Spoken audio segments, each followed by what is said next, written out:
Hi everyone, and welcome back to my YouTube channel. Today I'm going to talk about unhappy childhood experiences that create unhappy people. So, why people are unhappy as a result of their childhood experiences. Number one, they look gloomy.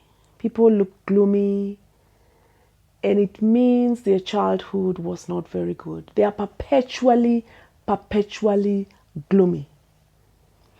And it's important to be sensitive to such people. So don't keep asking them, why are you always looking sad? Why do you always have a permanent sad face? PSF. So be sensitive. Most of the time you realize these people during their childhood, they lacked emotional validation.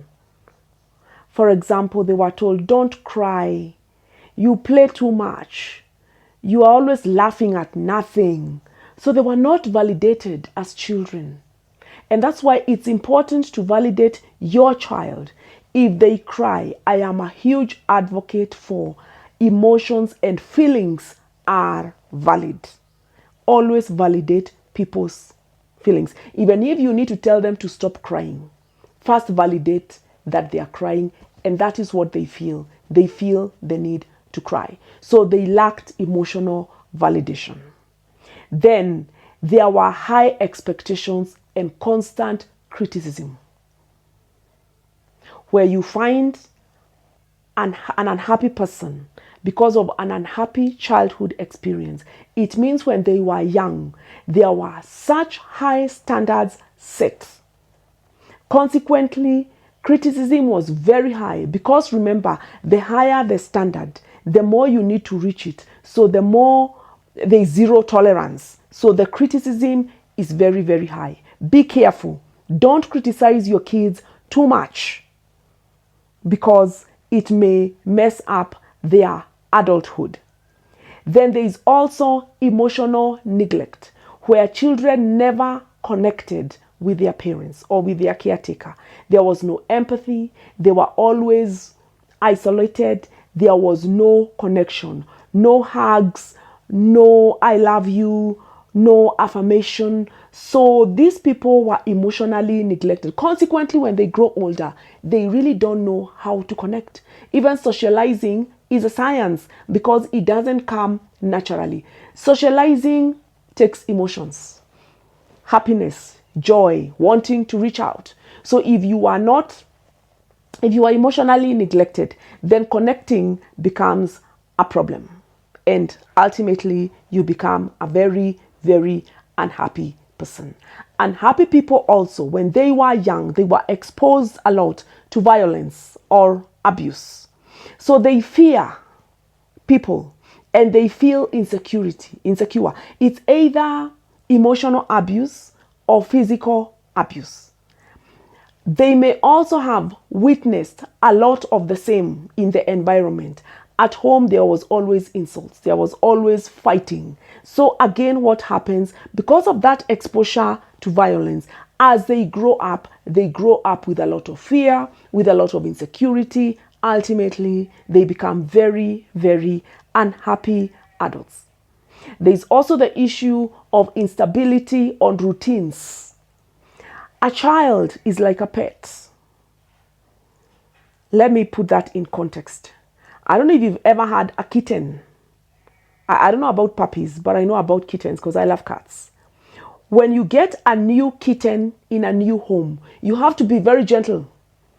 Don't move them from one room to another. They get very disoriented. So you need to stabilize them in one room. Let them get used to you. Let them get used to the members of that family. And then with time, you will gradually sensitize it to other rooms and other people. But don't just throw them in the deep end. Now let us come back to children. Children from unstable families, where there are unstable routines, they lack predictability. Today we are laughing, tomorrow we are fighting. So there is that anxiety. A child needs a routine. Don't be adventurous with children. A child needs security of a routine. Once they get into this routine system, then you can start exploring. But they still need to go back to the routine. They know the safe space. They know the go-to person. They know home. And that's why you find, even with caretakers, don't keep changing them. Kids, when they are small, they need routine. So if you had an unstable routine, house helps were always changed, nannies were always changed, you kept moving, you had this parent, the next thing you have another father or another mother, that unpredictability can make you grow into a very, very unhappy adult. Another thing is the lack of positive role models. Positive role models. Your caretaker or your parent as a child was abusive. They were violent. Or your nanny, they were violent and abusive. They didn't model well. They were drug addicts, alcoholics. That can make you a very, very unhappy adult. Remember, some of these drugs and substance abuses, they make you unconsciously abuse a child. So consequently, the child lacks self-esteem. They lack validation. So again, lack of a positive role model plays a big role later on into your adult life. And finally, parental mixed signals. Mixed signals.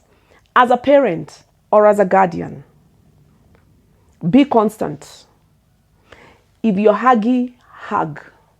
If you're not, don't. Of course, I wish you were a huggy parent, a loving parent, an empathetic parent. But sending mixed signals. Today you're making noise, tomorrow you're not making noise. Today I love you, tomorrow I don't.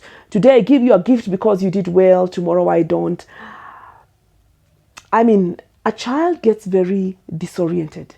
So it's important not to mix up the child, because ultimately they grow up into very unhappy, insecure, psychologically disturbed, socially disturbed adults. Let me add a bonus. Most of these things, these characters, depending on the degree of the background when a child was young, is the result of why we get psychopaths and sociopaths. That's a topic of another day. So thank you for watching, and remember to subscribe.